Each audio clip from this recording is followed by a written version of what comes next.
Here's today. I'm gonna be prepping the engine bay. I'm gonna paint this primer and make it a solid blue. I'm gonna paint just a little bit of this area and just a little bit of this rust. But I'm not gonna go too crazy, not gonna too much. I'm just gonna go on this part right here and right here, and that's about it. I'm just gonna take one of these little pads and just scuff it up a little bit and then primer it.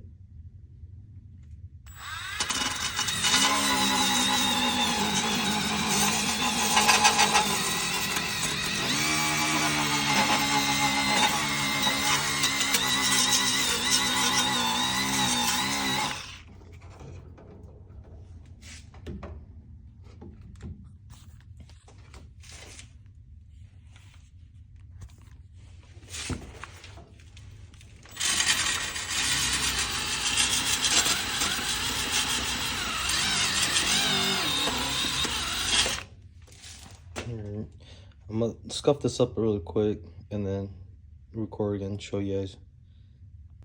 All right, so I got it sand it down. I'm not gonna go too crazy with it. I'm just gonna call this good right here, and then I'm just gonna do 2 layers of primer and then paint it after that.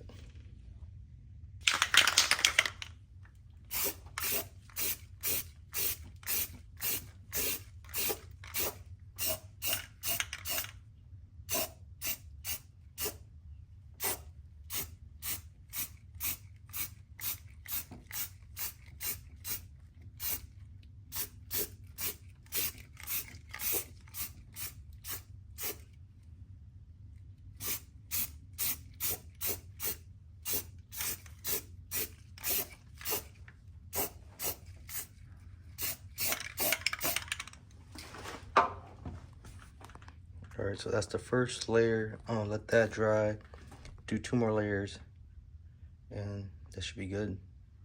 All right, so this is the second layer now.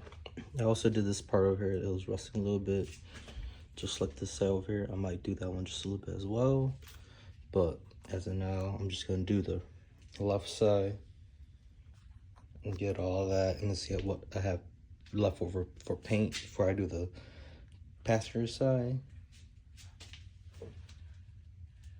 Alright, so I forgot to record while I was painting it, but this is the second coat of paint.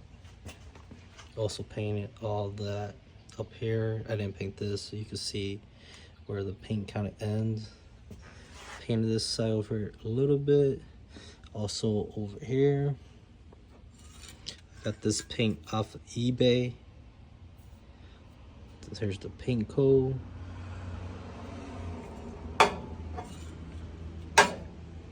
And they also gave me clear coat. But I'm gonna do 1 more layer and then I'm gonna do 2 layers, maybe 3 layers of clear coat. And then once that dry, I'm gonna wet sand this to get rid of this line, and hopefully it'll checks out good. But making progress. After I do this, I should be able to drop the engine in.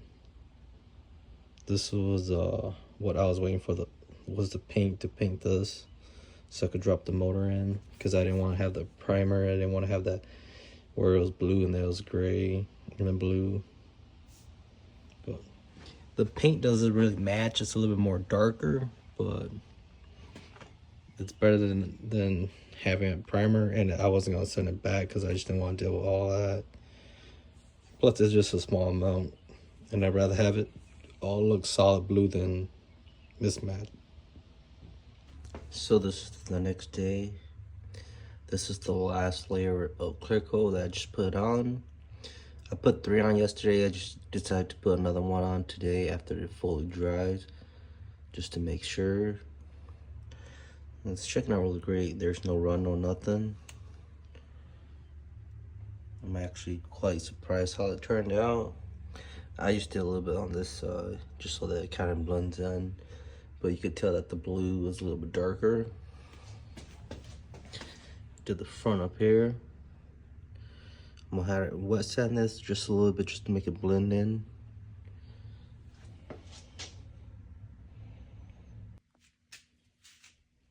Alright, so back with the paint job on the car. It's been about a week now. I just got the AC compressor in. Man, that was a bitch to put in, but I finally got it in. This was also a bitch to put in too. After it was already in, but I had to take this out to put the AC compressor in, and then when I was trying to put this back in, this bolt wouldn't line up, and it took like an hour and a half just to try to fight that in. But update, I got a couple things. My K-tune clutch slave master came in. I also ordered a couple things that'll be in another video, but this is just an update on how the engine bay is doing. You can tell pretty nice for just spray paint. You could tell up here I didn't really clear coat because I just wasn't really mainly just trying to cover this and not make it do too much. And then up here I smudged this a little bit, but that doesn't really matter because the headlight's going to cover that. Paint it a little bit over here. This as well too, but I didn't really go too much on this side. But overall, I like it a lot.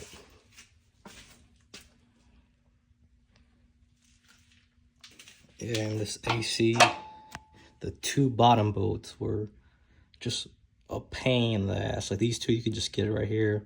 It's a lot easier for me because I had the radiator and the condenser out. But if you don't have that, you just have to keep the radiator in, but remove all this extra stuff. It's a little more tighter fit, but you should still be able to do it. Just the two bottom bolts, the hard part, because it's hitting the cross member, and you either have to drop that or disconnect that mount and the driver's mount up here, and then jack up the engine to get those two bottom bolts. But it's coming along. I'm just kind of over this already. I was telling one of my buddies that it was a quick plug and play, but turns out it's not a quick plug and play. It's what everyone kept telling me it was, or the previous owners, like just engine swap and ECU. And it turns out I needed some other stuff, and then some of the stuff was cut, so I had to do some wiring in the fuel. And on top of that, the engine that I bought complete wasn't complete, so I needed a power steering pump, needed AC, needed a couple other things like a clutch, flywheel, and the hard part was all the bolts. So I didn't have no AC bolts, I had no transmission bolt. I had some transmission bolt, but they weren't all the right size. And then I'm also missing these spark plug bolts as well, power steering bolts. So I had to source a lot of bolts out. So that was the hard part, was just sourcing these bolts. Like even the starter bolts, I didn't even have those. But we're getting there. Just believe the process, trust the process, and you'll get there. Anyways, give it a thumbs up, like it, comment, subscribe. Check you out. See you on the next video.